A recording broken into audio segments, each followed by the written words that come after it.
chose que j'ai dit dans une de mes vidéos, mais qui est très très important, qu'il fallait qu'on fasse demi-tour.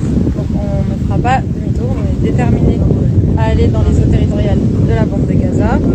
Mais ils ont menacé effectivement à plusieurs reprises que si on passait le cap des eaux territoriales de la bande de Gaza, ils allaient intervenir pour nous intercepter et nous arrêter. Ce qu'il faut vraiment que vous ayez en tête, et c'est là où on a besoin de vous, c'est que avant d'intervenir, ils vont brouiller Internet. Donc nous, on ne pourra pas du tout vous alerter. Ça peut arriver à tout moment et on n'aura même pas le temps de pouvoir se connecter à nos propres réseaux pour vous dire, comme on a pu le faire en filmant l'arrivée du bateau libyen, et on a eu le temps, on l'a vu arriver, on a eu le temps de filmer, on a eu le temps de montrer des images. Là, on ne pourra pas. Ils vont d'abord brouiller, si on en croit vraiment les témoignages des gens qui ont participé à d'autres missions, sachant que celle-là, elle a eu beaucoup plus d'ampleur en termes de médiatisation. Donc ils vont encore plus, à mon sens, faire attention à ce que des images ne fuitent pas, etc. Donc ils vont brouiller Internet avant d'intervenir. Donc ça peut arriver au milieu de la nuit, ça peut arriver demain, et nous, on n'aura pas du tout la possibilité de pouvoir, encore une fois, vous prévenir et vous alerter.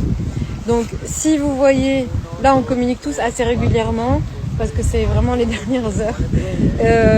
Si vous voyez que voilà, on passé un certain nombre d'heures, il n'y a aucun décompte des personnes qui sont à bord du navire, que la coalition elle-même voit qu'effectivement on n'est plus du tout joignable, qu'en essayant de nous envoyer des messages sur nos propres réseaux, on ne les reçoit pas, c'est que l'attaque, disons, se prépare. Donc à ce moment-là, on compte sur vous pour vous mobiliser, pour alerter, interpeller les différentes autorités. Quelque chose qui... Here on board the Medellin, 155 nautical miles from Gaza.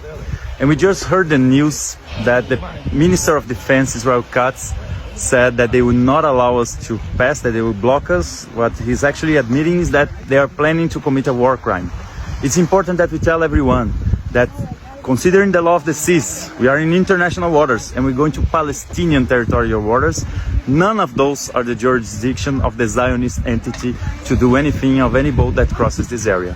Another thing is that by the International Court of Justice provisional rulings, they have no right and they are prohibited to hinder any kind of aid that tries to get to Gaza.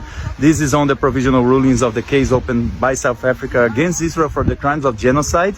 It also has an effect on the International Criminal Court that put Netanyahu under an arrest warrant, and also has to do with United Nations Security Council resolutions that also talks about not hindering aid. So they are the ones that are illegal. They are the ones that are committing war crimes, not only with us, but especially with the Palestinian people, of 8 decades of genocide, 18 years of blockade, and 1 year and 9 months of the most horrific sins and war crimes that our generation has ever seen. So it's very important that we say that we do not bow to them. We do not ask an oppressive regime for permission to try to stop their violations. We simply challenge them. When we see an oppressive force, we challenge it. We do not bow to them. So, Minister of Defense, Israel Katz, we do not fear you. We have the social majorities. The whole world is with us because the whole world cannot stand anymore seeing you starving children to death. You bombing hospitals, you bombing schools, shelters, residential areas.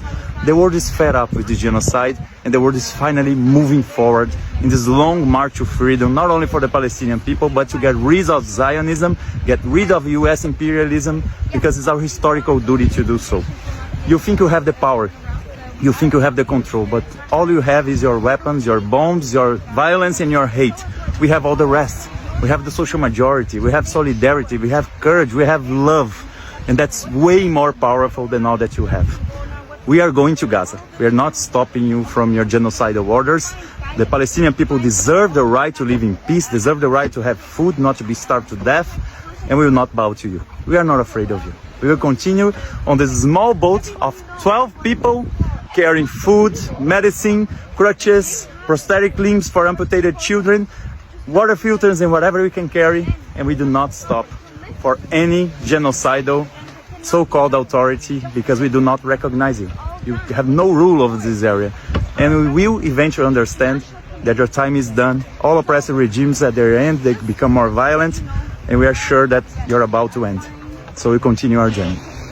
made it very clear from the beginning that we are 12 peaceful volunteers who are not carrying weapons. We are carrying humanitarian aid.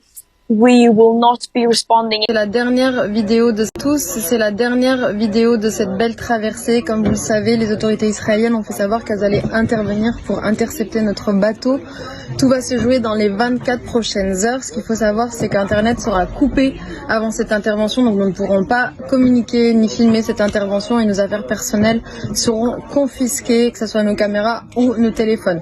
Par la suite, nous allons être ramenés au port d'Ashdod, donc ça va prendre 6 à 7 heures. Pendant ce temps, nous serions menottés et sous surveillance des soldats israéliens.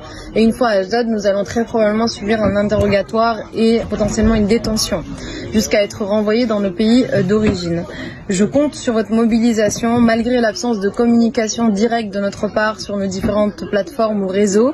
Je crois que plusieurs manifestations sont d'ores et déjà organisées pour dénoncer cette interception à venir et plus largement de continuer à amplifier les mobilisations et nos voix pour dénoncer les exactions du régime israélien dans la bande de Gaza. Merci infiniment.